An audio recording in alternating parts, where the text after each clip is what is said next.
আমি আল্লাহর পরিচয় পাই না, তুমি যাও যাও সূরা ইখলাসটা নিয়ে আমার নবীর দরবারে চলে যাও।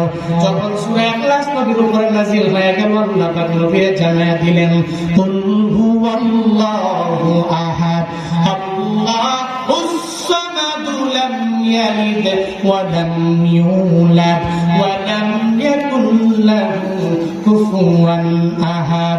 আল্লাহ পাক বলেন, নবী আপনি বলুন কেন জানতে চেয়েছি? এখন আপনার উপরে জিবরাইলের মাধ্যমে আমি আল্লাহ এই সূরা ইখলাসটাকে নাযিল করে জানিয়ে দিলাম, নবী হে আপনি এদেরকে বলুন আমি আল্লাহ হলাম এক, আমি আল্লাহ হলাম অমুখাপেক্ষী।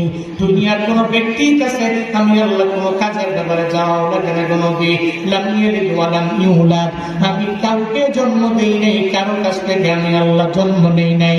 এই দুনিয়াতে আমার কোনো ছেলে নাই, আমার কোনো মেয়ে নাই, আমার কোনো বাবাও নাই, আমার কোনো মাও নাই।